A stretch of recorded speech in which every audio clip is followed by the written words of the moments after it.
kunci anda sukses dunia akhirat, percayalah takdir. Dan semua takdir itu baik, tapi kita belum tahu rahasianya. Allahu Rabbi wal Islam dini wa Muhammadan Rasulullah wa yaqini. Selama saya di Indonesia, itu yang saya ambil pelajaran. Kita orang Indonesia selalu harus dunia. Tidak ada akhirat sendiri. Dunia dan mau kaya di dunia kaya, selamat di dunia selamat. Jadi dunia itu harus dibawa. Kalau udah bahasanya akhirat, pasti orang bertanya, terus dunia kita gimana? Makanya begitu saya membaca sukses dunia akhirat, wah ini Indonesia ini.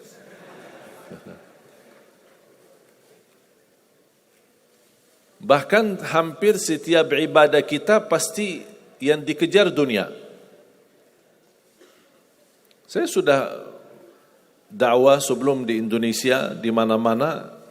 Tapi baru pertama kali pas saya di Indonesia diminta amalan, gimana supaya dapat amalan mudah kerja, dapat amalan mudah urusan, dapat amalan lancar rezeki, dapat amalan.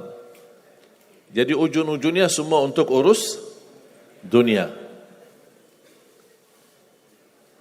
Makanya saya buatkan satu buku. Habis saya sudah fahami dan belajari karakter orang Indonesia. Orang Indonesia dah mau yang ribet-ribet, mau yang mudah, yang enak dan masuk surga. Betul? Makanya saya buatkan satu buku, 20 amalan mudah tapi pahalanya sangat menakjubkan. Mudah diingat, mudah dihafal, mudah diamalkan, tapi pahalanya sangat luar biasa. Bapak Ibu jamaah sekalian, kalau benar-benar ingin anda sukses dunia akhirat, harus kita percaya sepenuhnya takdir. Kuncinya di situ. Percaya sepenuhnya takdir. Takdir itu menjadi salah satu rukun iman. Rukun iman ada berapa? 6. Rukun Islam? 5. Salat berapa waktu? 5 atau 4? Yakin 5. Soalnya benar tak salat subuh.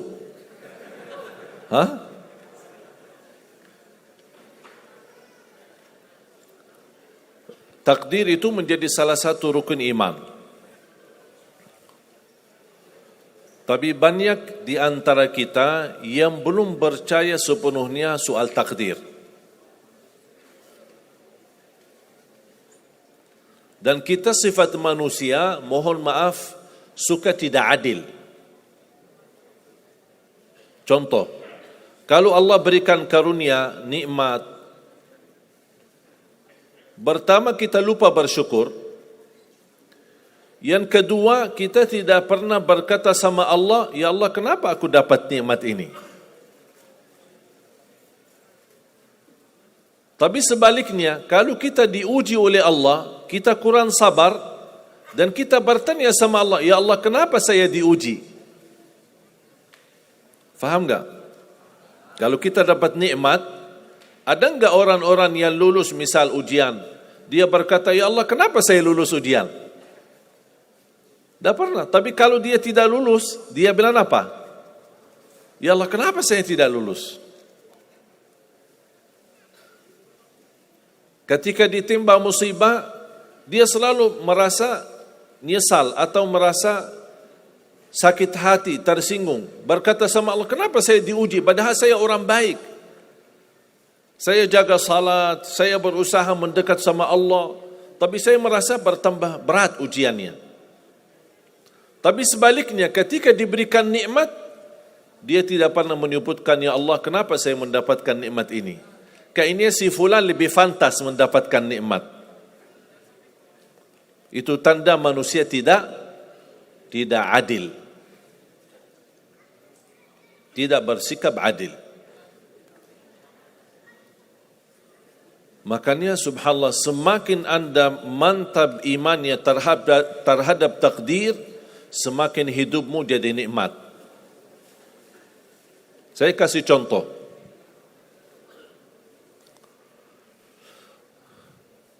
Tidak ada persoalan masalah takdir baik. Itu bukan masalah bagi kita. Justru kita bertambah senang kalau kita mendapatkan takdir yang baik. Tapi yang menjadi persoalan bermasalah bagi kita adalah takdir buruk. Ketika ditimpa musibah, ketika ada ujian, ada sakit, kesulitan, penghasilan yang tidak mencukupi, dan banyak masalah keluarga, masalah rezeki, masalah sama majikan, masalah di kerjaan, itu yang membuat banyak beban fikiran.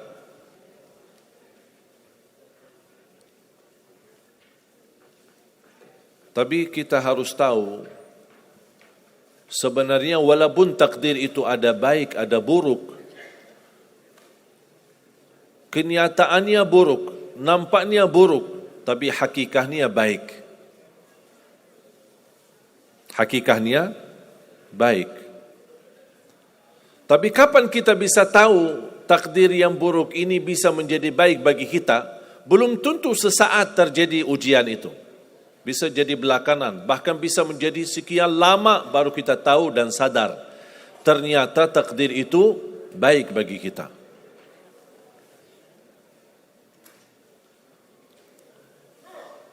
Saya kasih contoh melalui cerita. Saya buatkan satu cerita ingin memberikan pesan kepada orang muslim, orang beriman, betapa besar karunia Allah dan pertolongan Allah melalui takdir. Ada seorang berdoa, dan saya yakin anda semua berdoa. Setiap berkesempatan, setiap salat, setiap sujud atau tahajud, duha, pasti anda semua berdoa. Ada yang diinginkan, ada yang hajat-hajat yang belum terkabul, belum tercapai. Bertemu orang salih, bertemu ulama, bertemu habib, minta didoakan, tolong doakan, semoga lancar urusan saya, semoga dapat jodoh, semoga insya Allah dapat keturunan, semoga hasil dan rezeki yang saya dapatkan menjadi berkah dan bermanfaat bagi saya dan keluarga. Ada orang berdoa kepada Allah Subhanahu wa taala. Mohon jamaah sekalian dengar cerita ini baik-baik, karena ada pesan hikmah yang kita bisa ambil.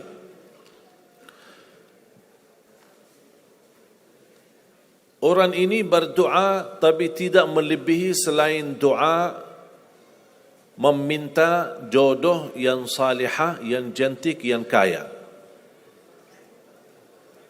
Itu aja doanya, tak ada yang lain. Setiap salat, ya Allah, jodoh yang salihah, yang cantik, yang kaya.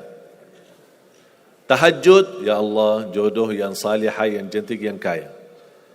Doa pas buka puasa, itu aja doa, tidak ada yang lain. Tidak minta ampun, tidak minta rahmat, tidak minta karunia, tidak minta keselamatan. Butuh banget ini jodohnya.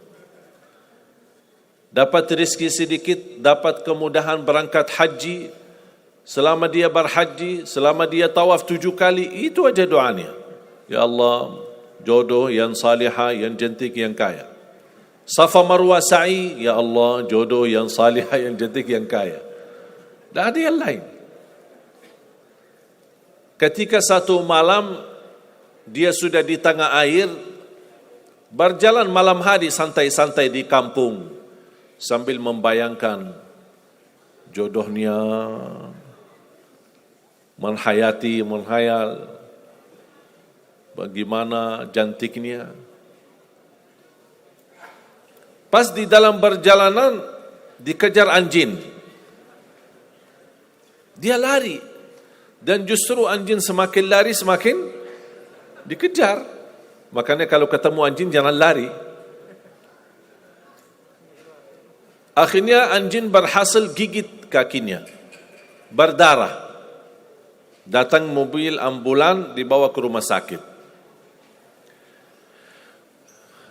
Di dalam mobil ambulan, dia merasa menghadapi ujian. Dan dia berkata, ya Allah, selama ini saya berdoa minta jodoh, yang salihah, yang cantik, yang kaya, masa dikirimkan anjing?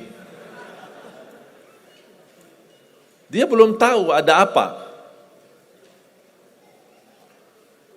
Dan ini yang sering kita lakukan, terlalu cepat respon dan berkata yang tidak baik ketika kita diuji oleh Allah. Sedangkan kita belum tahu apa yang akan terjadi sesudah itu. Ambulan dibawa ke rumah sakit dan subhanallah dirawat di rumah sakit seorang dokter yang cantik, yang salihah, yang kaya, jadi jodohnya. Ada hikmah enggak digigit anjing? Buruk enggak kejadian itu? Buruk, digigit anjing pasti buruk. Tapi ternyata di dalam keburukan Allah menyediakan sesuatu kebahagiaan, sesuatu kebaikan, tapi kita belum tahu. Ternyata Allah sudah kabulkan doanya. Allah sudah kabul. Cuman kadang-kadang proses menabulkan doa itu ada di antara doa kita yang memang prosesnya lewat takdir buruk. Allah sudah kabul. Kata Allah, aku sudah kasih. Tapi tunggu. Seperti ini orang, doanya terus, ya Allah jodoh yang salih, yang cantik, yang kaya, jodoh yang salih, yang cantik, yang kaya. Allah sudah kabulkan doanya, tapi jodohnya ada di rumah sakit. Berarti harus sakit dulu. Gimana cara sakit dulu? Allah punya bermacam cara, berbagai macam cara. Bisa sakit, tiba-tiba sakit, bisa apa saja alasannya. Di antaranya tentara Allah yang ada di bumi, semua yang bernyawa makhluk Allah, patuh dan taat kepada Allah Subhanahu wa taala. Di antaranya anjing. Allah perintahkan gigit si fulan biar ketemu jodohnya di rumah sakit. Jalanin tugas. Memang kita menyesal ketika terjadi kecelakaan, tapi kita tidak tahu apa hikmah di belakang kecelakaan itu. Dan sering saya bilang sama jamaah, mudah-mudahan Allah kabulkan semua hajat-hajatmu. Walaupun digigit, mau enggak digigit anjing dulu?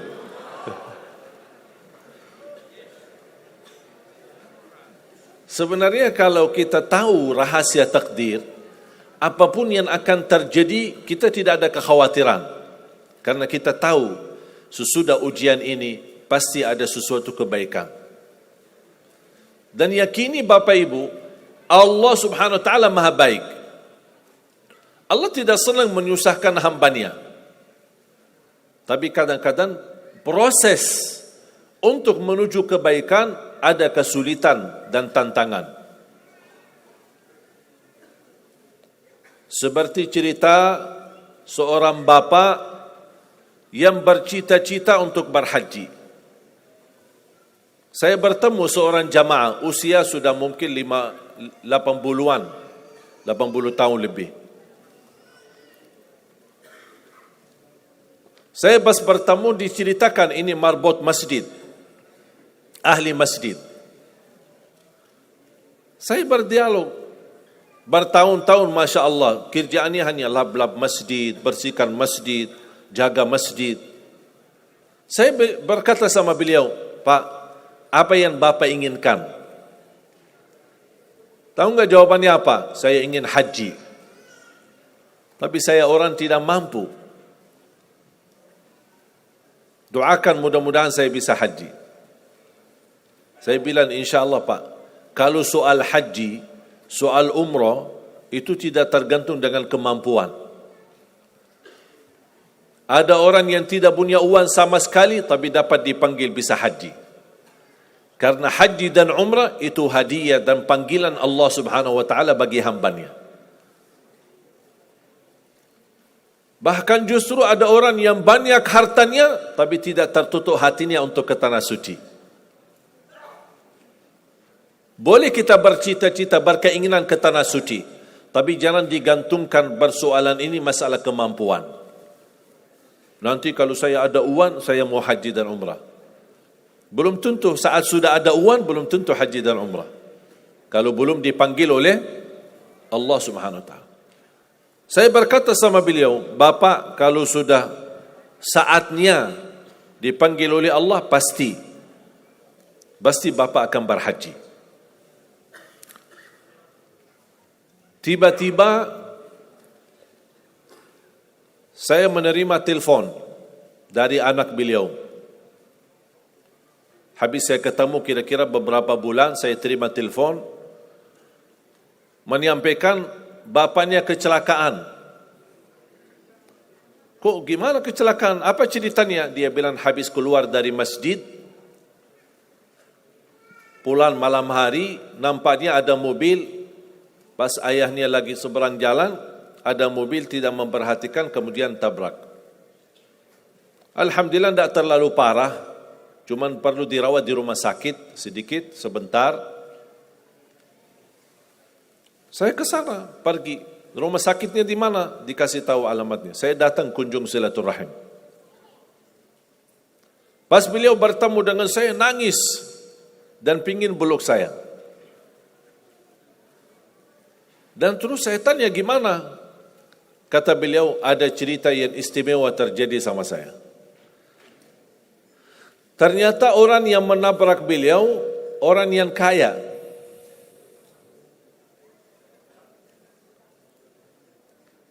Habis itu orang yang kaya minta maaf sama si bapak ini. Mohon maaf Pak Haji, mohon maaf Pak Haji. Beliau tambah nangis. Orang kaya bingung ya, kenapa sih setiap mohon maaf malah nangis dia. Ditanya kenapa Pak nangis, sakit? Tidak, karena bapak dari tadi bilang Pak Haji, sedangkan saya belum haji. Tertutup hati orang yang kaya, yang dia sediakan biaya haji dan bisa berangkat. Dan kata beliau, betul apa yang disampaikan ketika pertama kali bertemu. Kalau sudah saatnya dipanggil oleh Allah, pasti bisa ke tanah suci. Walaupun ditabrak mobil. Berarti intinya apa? Apa yang saya ingin sampaikan, jangan ada yang merasa menolong atau merasa sakit hati atau merasa tersinggung ketika menghadapi ujian. Merasa belum terkabul keinginannya, Allah sudah kabulkan. InsyaAllah tidak ada di antara kita yang ditolak doanya.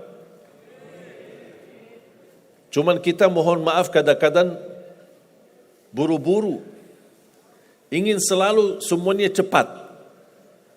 Kadang-kadang kalau terlalu cepat apa yang kita inginkan kita dapat, itu bahaya juga.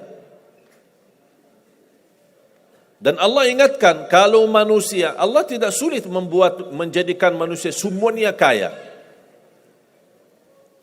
Kalau sekarang saya bertanya, mau enggak semuanya jadi orang kaya? Pasti mau, siapa yang tidak mau? Coba bayangkan,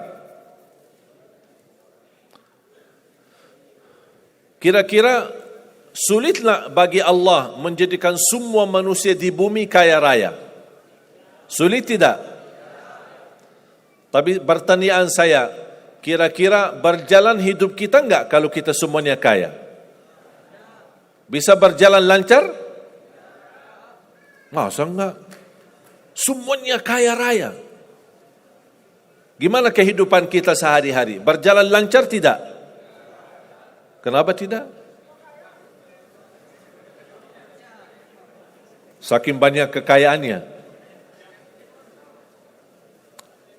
Kalau semuanya kaya, memang sulit menjalani kehidupan. Contoh, cari supir, siapa yang mau supirin kita? sama-sama kaya. Datang minta tolong sama teman. Boleh enggak ini cariin supir? Aku aja lagi cari supir dah dapat. Mau punya perusahaan sendiri, butuh tenaga kerja kan? Semuanya orang kaya. Buat apa kalau mereka semua kaya, masing-masing punya pabrik, tapi tidak ada yang bekerja? Sulit enggak jalan hidup? Sulit. Sama sebaliknya, kalau semuanya di bumi miskin, susah. Kira-kira gimana hidup kita? Ya susah juga. Tidak bisa lancar hidup di dunia. Setiap ada orang datang minta tolong, Pak, apalagi saya Pak? Saya aja susah.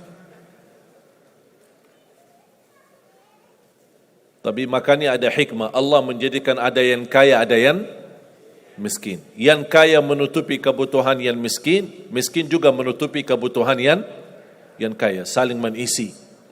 Supaya apa? Supaya dunia ini berjalan, hidup kita berjalan.